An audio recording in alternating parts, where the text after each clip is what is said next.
After a major disaster, whether natural or man-made, taking care of yourself and your family will be of utmost importance. If you were to wake up in the morning and the electricity wasn't on and no water was running out of the faucets, would you know what to do?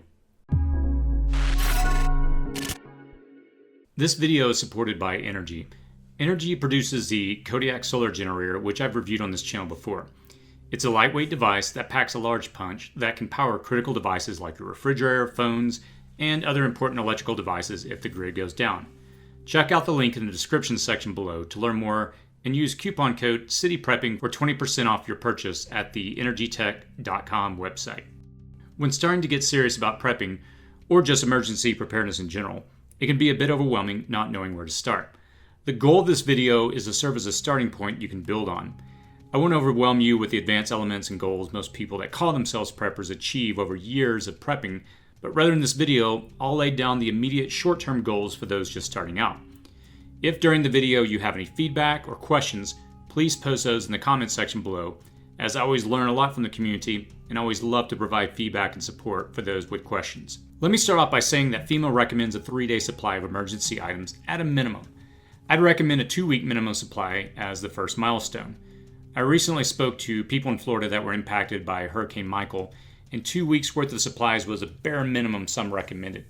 The items I lay out in this video won't break the bank and will put you ahead of probably 95% of the people around you. So let's run through the top 10 items you'll need to put you in a good position should there be an emergency.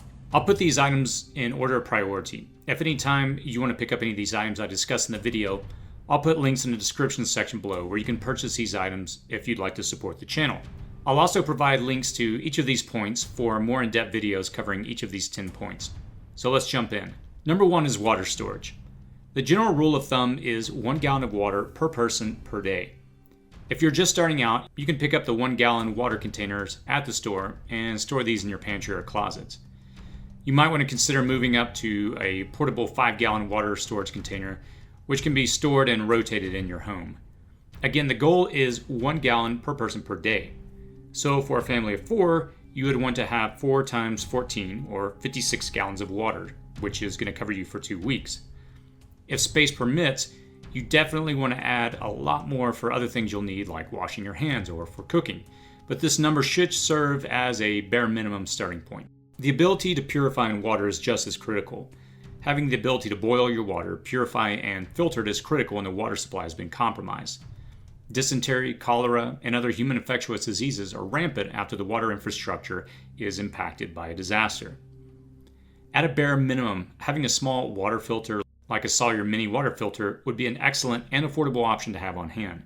These are rated to filter up to 100,000 gallons of water. Bleach can also be used to help purify your water to destroy harmful pathogens that could lead to illness or death. Number 2 is food. Without going into a deep discussion about nutrition, we want to make sure that we have a solid balance of the 3 primary macros: carbs, fats, and proteins. So with the goal of building up a 2-week food supply, here's an easy list to start with. And by the way, I borrowed these from another YouTuber, the Dynamic Prepper, and I think it's a solid list to start with. Of course, you can change these items to food you would normally eat, but it's a good list nonetheless. 20 pounds of rice, 20 pounds of beans, 20 cans of fruit, 20 cans of vegetables, 20 cans of meat, 2 containers of peanut butter, 2 large containers of Tang, 2 bags of flour, 1 bag of sugar, 1 bag of salt, 1 pound of oats, and 1 gallon of olive oil. Of course, the question will come up, how will we cook all of this food? We'll discuss this a little more in point number 5. And by the way, if you prefer not to have items that require a lot of cooking, there are some quick and easy options such as canned food, dehydrated food, freeze-dried food, and MREs. Point number 3 is first aid. We're so used to being able to pick up the phone and call 911 when there's a medical emergency, but now you have to think about what you would do if emergency services were not available in your area. One thing I learned after taking a CERT training course through my local fire department, after a major disaster, the public services like fire, police, and medical services will be primarily focused on areas where the most will be impacted, and they will not have the ability to come to your home to address your particular problems. As such, it will be critical you have your own medical gear on hand. And I'm not just talking about band-aids, but rather more advanced gear that can help treat trauma, like a tourniquet, to help stabilize you until you can find professional help. When I started out in getting my medical kit together, I started with the medical kits you can buy online. Since then, I've added more advanced medical kits like the ones carried by first responders. While it does represent a considerable amount of money that you would need to spend, it will be money well spent if you have to use it to keep you and your family alive. In addition to the kits, you should also consider getting material that can help educate and provide basic first aid information, like the Survival Medicine Handbook. Point number 4 is sanitation. In the immediate aftermath of a disaster, diseases can spread quickly and simple cuts can turn deadly if sanitation is compromised. Basic things you should have stored are soap, hand sanitizer, toilet paper, and a makeshift toilet. I bring up a toilet because the sewage system, especially in an urban environment, can easily go down when pumps stop working. What will you do with your excrement and urine? Number 5 is the ability to cook. Earlier in point number 2, I mentioned we discussed how to cook the items you have stored. Having a means to cook if the power or gas lines go down will be critical. The first thing you'll need is a stove. There are a variety of stoves on the market, and while I won't go into each type in great detail, these are great to have on hand. A Coleman grill. Rocket stove.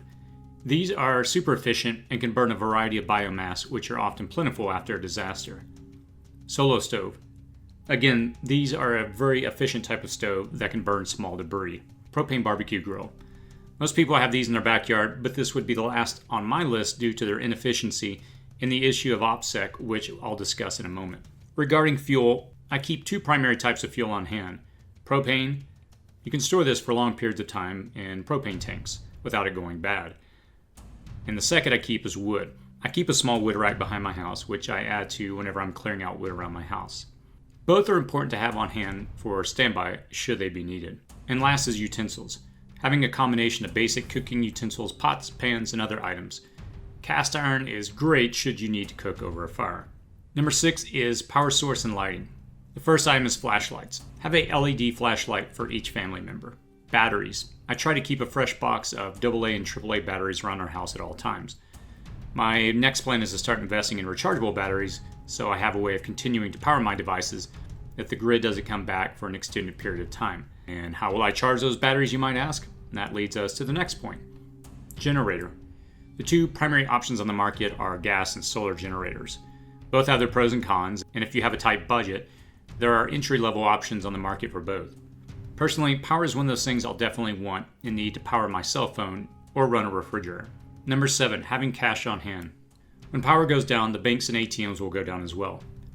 As we've moved toward a cashless society, people tend to no longer carry cash. In these moments, cash will be king. Having cash in a safe place in your home will enable you to buy the things you need at the store if paying with plastic is not an option. Depending on your budget, try to work up to about $1,000 in cash if you can keep it in a secure location. Number 8 is communications.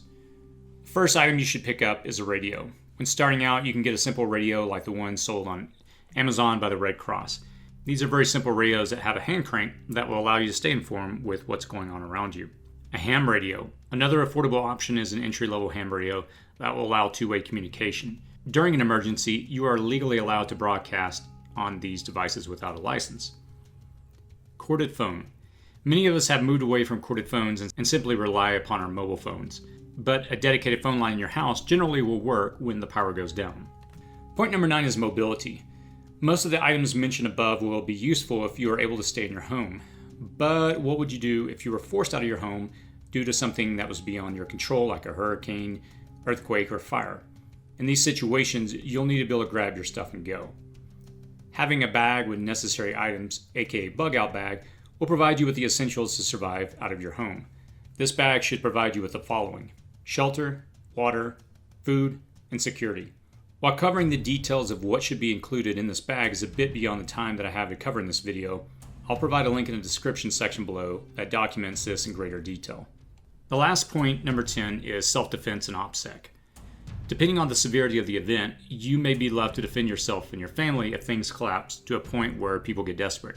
Remember earlier I mentioned that by having a 2-week supply on hand will put you ahead of the majority of people. That's because most people do not have beyond a few days worth of supplies, and when people get desperate, they may act out of desperation, which leads me to the second part of this point, OPSEC. OPSEC is short for operational security. Without going into great detail about this point, the takeaway is to simply not allow others to know what you have. Now, by saying this, it may upset people, as some may question as to why you would not want to help others. I'll let you decide on how you want to handle this issue. By no means am I advocating that you should not help your neighbors in a time of need, but I would say that you should keep in mind the consequences of what may happen when you do.